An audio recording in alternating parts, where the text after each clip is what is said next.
grain is going to be found on the Tools menu under Post Tools and Grain. If you're not familiar with any of the videos, or if you would like to see more, please check out Infinite-Tools, where you can see a ton of content on Infinite Retouch. Okay, so here's the fun part. When I click on grain itself, there's going to be a few different things that we're going to mention. Number first is method. This is where we're going to go number 1, method. Let's talk about holy grain first, because I think that's the most exciting. And then I'll talk about the 2 other methods that are available. So holy grain is great because it allows you to have 4 different film types and more in the future, I imagine. But at the moment of this recording, you see 4 different film types. And when you click on the specific film type, you have 3 different options: grain size, grain amount, and lens damage. Grain size is the size of the grain. I'm going to keep it to 100, keep it to standard. Grain amount, I'll keep it to 50, and lens damage, let's bring it up to 100 for a second, just to show you what happens. I'm going to say apply. And then it adds this folder here. I'm going to say, and if, for example, once this is applied, you're going to notice that the panel comes up again. The reason why it comes up again is if you feel like the grain amount is not enough, or whatever setting is not enough, you can adjust the setting, hit apply, and then it renders again to update you on the setting that you would like to use. So that's kind of how that works. I'm going to click on close, because what happens is when I click on close, it will close out this panel. And before I do, one thing to note is that if you move the slider here like this, it will not update until you hit apply. Okay, super, super important. So again, you have to move the slider, hit update or hit apply, and then it runs it for you and updates it, so you get a good idea. But however, I think I'm going to bring it back to what it was before, like that, and say apply. So that's what I want. And then I am simply going to click on close in order for me to access the actual layer stack. Okay, now that I can access the layer stack, I can obviously decide what I want to do. You can see here that I have lens issues on a separate layer. The reason why that's important is all these lenses, whenever you are photographing with them, have different dust and scratches and hair and whatever. And if you want to keep that natural variety, lens issues is a really great way in order for you to do that. Now you can see it looks super authentic and super real. And because we've taken and scanned actual grain types up to 75 megapixels that match the resolution of your open image, it becomes something that you can use for pretty much anything realistically. Another great part is with grain, you can decide, how much is being applied where. So for instance, you can combine this with blend if modes if you'd like, and if you're familiar with them, you can right click in blending options, and then on the underlying layer, you can modify it. So when I hold Alt or Option and click on the highlight point, it splits it. So it feathers a highlight point, and then it starts feathering all the way to your shadows.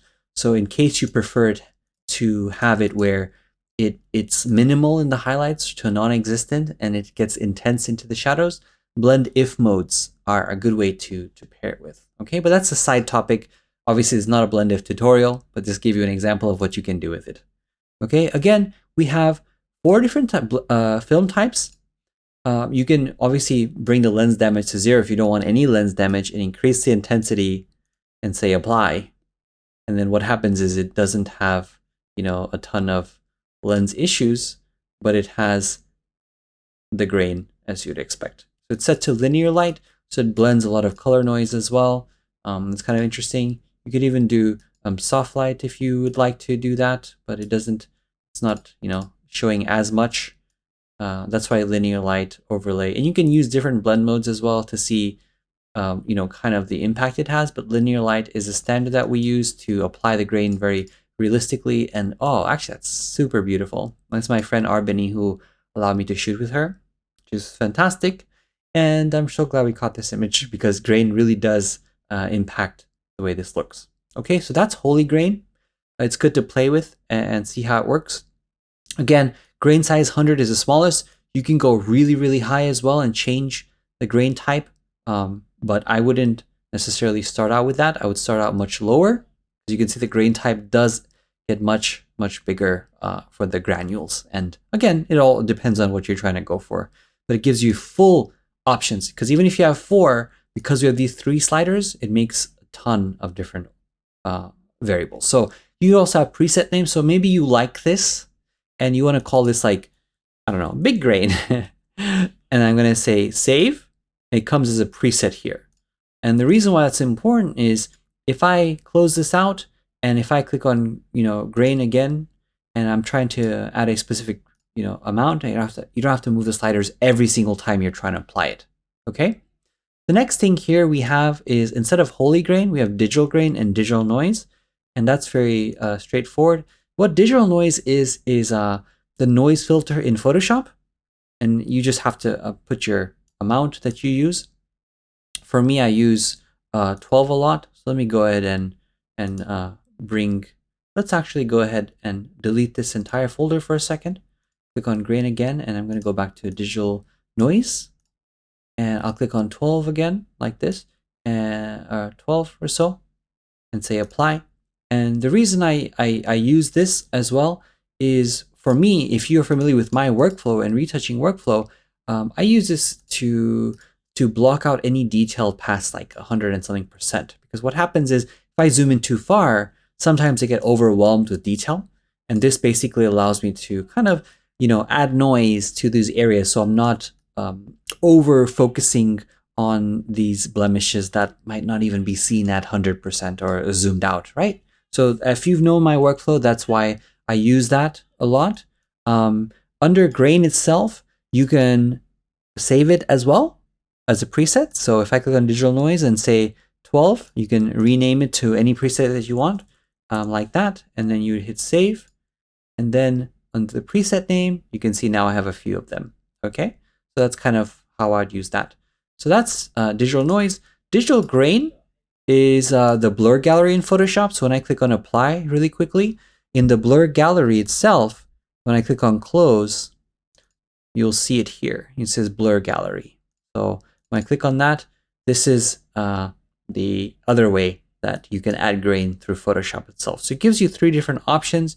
You can, of course, adjust it as needed through here because it's a smart object, or you simply just go into where you came from like this, and then you simply change the parameters and it will update whatever it is that you're going for. Okay, those are the 3 different areas of grain, being holy grain, digital grain, and digital noise. If you're coming from my workflow and you want that help layer, you can do that and add digital noise, or use holy grain for the film scans to apply over your image. And again, you have complete control over your lens damage. It is 75 megapixels in size, which is great. And again, use these with options like blend diff to create even more realistic variables. I hope that helped. Again, please check out Infinite Tools in case you want to see more videos on anything else. And I hope to see you working with this soon. I can't wait to see how you use grain in your workflow.